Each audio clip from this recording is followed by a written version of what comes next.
السلام عليكم الاخوه الكرام. لهذا الفيديو هذه الحلقه جديده من قناه الماتش تي في. ان شاء الله في هذا الفيديو نحلوا مباراه المنتخب الوطني المغربي والمنتخب البرازيلي. ولكن قبل ما نبدا الاخوان، ما تنساوش انكم ديروا واحد التفاعل وواحد اللايك وواحد الابوني كتشجيع بسيط باش نكمل في هذا المحتوى ان شاء الله.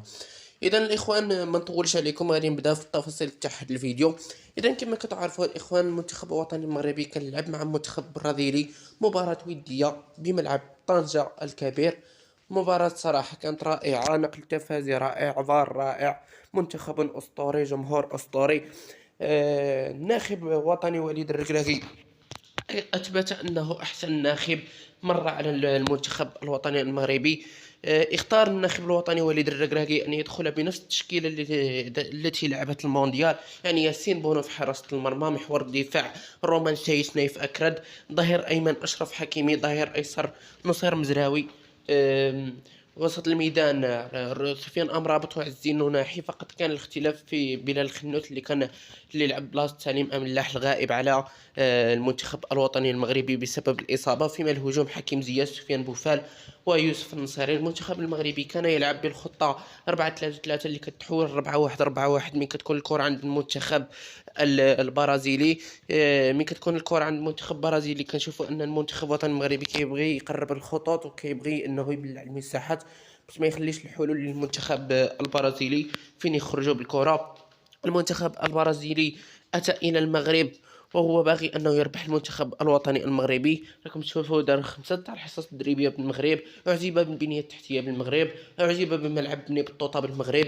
استقبال رائع من المغرب للمنتخب البرازيلي. المنتخب البرازيلي اتى الى المغرب بنجومه. صحيح انه كان عنده غيابات بحال نيمار وبحال واحد جوج لاعبين اخرين، ولكن اللاعبين اللي كانوا حاضرين ما كيقلوش على نيمار ودوك جوج اللي كانوا غايبين. مباراة انطلقت بصافرة على ما اعتقد تونسية. صراحة ضغط من البداية للعناصر الوطنية على المنتخب البرازيلي. شفنا العناصر الوطنية كطول الكرة على المنتخب البرازيلي، كتخلق فرص عديدة للتسجيل، وتمكنت العناصر الوطنية أنها تسجل الهدف الأول عن طريق اللاعب سفيان بوفال بعمل كبير من بلال الخنوس، اللي صراحة هاللاعب يلاه عنده 18 عام، تاقي فيه وليد الركراكي ودخلو أساسي في المباراة وما خذلش الجمهور المغربي. شفناه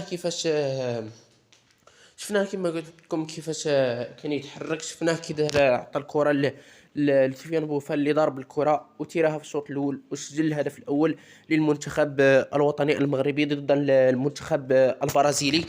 بعد ذلك شفنا المنتخب الوطني المغربي ما تراجعش للوراء، شفناه بقى يقلب عاوتاني على الهدف الثاني. منتخب البرازيلي كما نقولوا بعد ما المنتخب الوطني هز الشباك ديالو، المنتخب البرازيلي ما رضاش، حاول انه يولي في النتيجه. بونو في الشوط الاول دار واحد الخطا فادح كان يقدر انه يتسبب بهدف التعادل على المنتخب الوطني. شفنا بونو في ديك اللقطه باش بغى يعطي الكره لنصر مزراوي، وفي واحد اللقطه اللي كان عامر فيها نصر مزراوي شفناه كيفاش داو الكره لنصر مزراوي ولكن دخل بونو في اللقطة الأولى وبعدها ولات الكرة من جديد للمنتخب البرازيلي تيراوها من جديد. بونو يعني ولا من جديد قاسها باليد وبالتالي قبل الكرة ديالو. على أي فات سلامات بونو في ديك اللحظة، صحح الخطأ اللي دارو في البداية وما تسجلش علينا الهدف. بعد ذلك شفنا المنتخب البرازيلي تمكن انه يسجل. عفوا الكره اللي بونس اللي كان صراحه كانت ماشي هي الكره اللي سجلوا بها الهدف، كانت كره اخرى، كان خطا فادح اخر من بونو سجلوا، كان سلكوا بونو. اما الكره اللي بونو عطاها النصر مزراوي فهما كانوا قطعوها على النصر مزراوي وديروها مباشره للجول يعني وسجلوا. والحكم كان بعد اللجوء لتقنية الفار ألغى الهدف بسبب التسلل، والصراحة كان هناك تسلل مشروع وبالتالي الهدف كان غير مشروع للمنتخب البرازيلي. آه، انتهى الشوط الأول الإخوان بتفوق المنتخب المغربي 1-0. هدف سفيان بوفال صراحة كان صوت بامتياز للمنتخب الوطني المغربي، سيطر على الشوط الأول وتمكن أنه يهز الشباك تاع المنتخب البرازيلي. الشوط الثاني شفنا أن المنتخب الوطني المغربي كان يبحث عن هدف ثاني في المباراة، ضغط، خلق العديد من الفرص، حاول أنه يسجل. بعض الأحيان شفنا أن المنتخب البرازيلي كان يقبض ديما مشى خط الوسط، ولكن برافو لغوارديولا المغرب وليد الركراكي. من كنقول غوارديولا المغرب وليد الركراكي فهاد الراجل كيستاهل نلقبوه بهذه السميه، حيت الصراحه كيقدم واحد شي حاجه اللي كبيره مع المنتخب الوطني المغربي، ويستاهل اننا نلقبوه بغوارديولا المغرب بطبيعه الحال. اذا الاخوان كان هادشي اللي عندنا في هذا الفيديو هذا، تكلمنا على مباراة المغرب والبرازيل. ان شاء الله تكون عندنا واحد اللايف مباشرة نتكلموا على ماتش البيرو والمغرب اللي غادي تلعب غدا. الاخوان قبل ما تخرجوا ما تنسوش انكم تدعمونا بابوني، جيم بارطاج وتشاركونا في التعاليق، ونتلقاكم فيديو قريب. السلام عليكم.